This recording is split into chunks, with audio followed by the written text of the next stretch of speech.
Muy buenas tardes, soy el doctor Carlos Novo. Estamos de nuevo en las cápsulas de Cerebralmente, como cada jueves a la 1:30, en donde mente solamente es un sufijo. Y hoy vamos a continuar hablando un poquito de trastornos del neurodesarrollo. Vamos a seguir hablando del desarrollo cerebral y cómo muchas veces no se da de manera adecuada y qué manifestaciones nos da. Es un tema increíblemente extenso. Y van a salir seguramente muchas dudas y vamos a hacerlo increíblemente rápido porque nos hemos estado pasando un poco del tiempo en las cápsulas. Originalmente queríamos que fuera de alrededor de 7 a 9 minutos y vamos a intentarlo. Hablamos, no la vez pasada, porque la vez pasada hablamos un poquito de diferencias entre los cerebros entre hombres y mujeres, porque fue el Día de la Mujer, y hoy vamos a regresar al anterior, que estábamos hablando sobre el desarrollo como tal cerebral. Voy a enfocarme específicamente en un trastorno que es el más común. Entonces vamos a empezar desde lo más común hasta lo posiblemente más extraño o menos frecuente en cuestión de incidencia.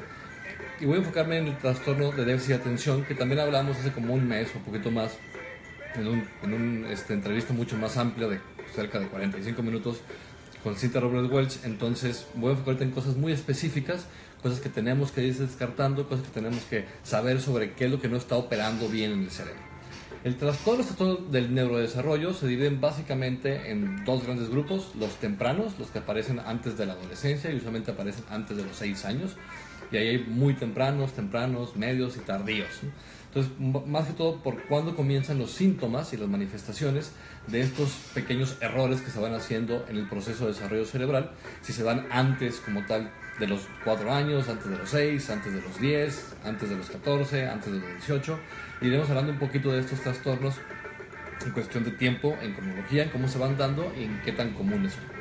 Entonces, los más comunes, decíamos, el más común es el déficit de atención por hiperactividad, que más o menos es del 5 al 7% de la población humana. Hay ciertos países que tienen abajo del 5% y otros un poquito arriba del 7%, pero la gran mayoría, estamos hablando de los 5% de todos los que nacemos, tenemos la posibilidad de tener el trastorno. Es mucho más común en hombres, y eso lo tocábamos la vez pasada, que el hombre de entrada es más impulsivo, es menos atento, tiene menos capacidad de atención, especialmente atención sostenida, que la mujer, y por lo tanto es mucho más común que se dé en hombres.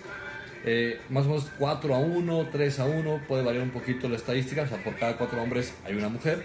Y el déficit más específico, que se da en varios genes, de hecho acaba de hacer una publicación hace un poco más de un mes y medio, sobre una revisión sobre genética, o sea, qué genes están involucrados y cómo estos afectan el funcionamiento, cómo se relaciona esto con las medidas que tenemos para poder captar la función cerebral, que hay muchas herramientas, desde cosas muy bonitas en cuestión de imagen, pero a lo mejor no tan buenas o tan importantes en cuestión de que nos den información funcional, y otras que dan mucha información funcional, como el electroencefalograma, pero que no nos da a veces una imagen tan bonita.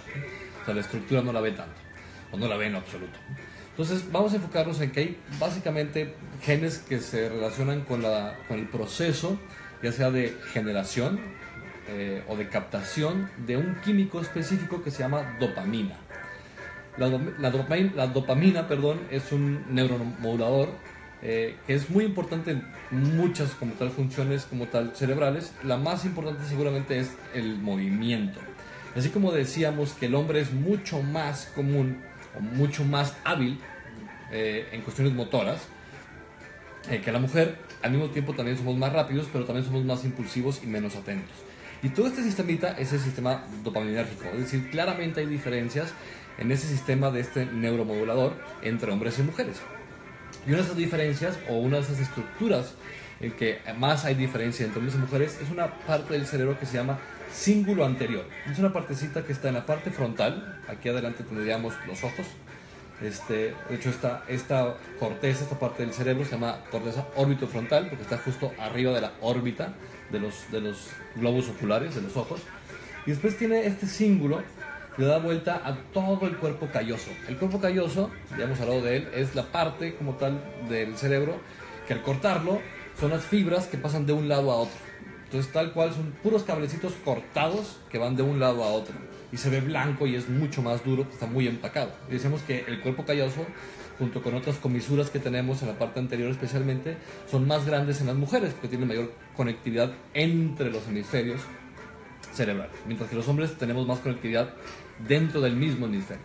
Y eso es exactamente al revés en el cerebelo. Yo cuando lo tengo está ahí atrás, que es el cerebelo, significa cerebrito en latín, y ahí es justo lo contrario. El hombre tiene mucho más conectividad entre los hemisferios cerebrales, mientras que la mujer es más intrahemisférica. Y eso tiene mucho que ver con justo la cuestión motora que tenemos de diferencia. Entonces el cíngulo anterior es el área como tal más importante y más comúnmente dañada, pero también hay un sistemita de atención que se llama sistema lateral, que va de la parte frontal a la parte parietal. La parte parietal es muy importante, decíamos en anteriores, porque asocia toda la información sensorial que entra de los oídos, auditiva, de la parte sensorial de nuestra piel, de la parte visual. Y todo se asocia en la parte parietal, en una área muy específica que se llama 7 y 40 de Brodmann. Ya que esto se asocia y se empaqueta, se manda a la parte frontal. En la parte frontal se empieza a tal cual obtener esta información junto con la información que viene de la parte que llamamos ventral, que es el sistema especialmente límbico, emocional primariamente, no es lo único que hace, y de toda la parte de memoria. Y esto le da una información también al prefrontal. Entonces el cíngulo anterior, con toda la información sensorial del momento, con toda la información histórica que tenemos en el hipocampo, la reacción amigdalina y otros núcleos que nos dan la respuesta emocional, todo llega como tal al cíngulo anterior, especialmente el cíngulo rostral, que es una increíble maquinita y que tiene algunas células diferentes al resto de todo el cerebro, llamadas células de Betz, por el histólogo que las describió, y que nos da esta computación increíblemente rápida. Todo este proceso tarda entre 300 y 400 milisegundos máximo, en el que entran todos los sentidos, se manda todo hacia adelante, hay una respuesta emocional al respecto, y el cíngulo anterior decide, nos movemos, no nos movemos, nos esperamos y hacia dónde, ¿no? Ese circuito como tal específicamente es el que no funciona adecuadamente en el TDAH. El por qué y por qué se dan esos errores genéticos no lo sabemos, la parte ambiental es menos importante. Lo que sí sabemos es que se puede estar como tal disfuncional de diferentes maneras, y por eso es muy importante tener un proceso como tal de evaluación y diagnóstico para poner un tratamiento adecuado.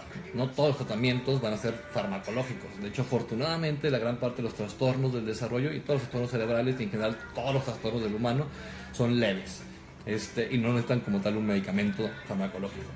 Así que, bueno, esto fue un micro resumen del trastorno por déficit de atención y hiperactividad. Así que nos vemos la siguiente semana. Hoy escuchamos a The Band, una de las bandas más importantes en rock sureño. Nos vemos aquí en Cerebralmente el siguiente jueves. Hasta la próxima.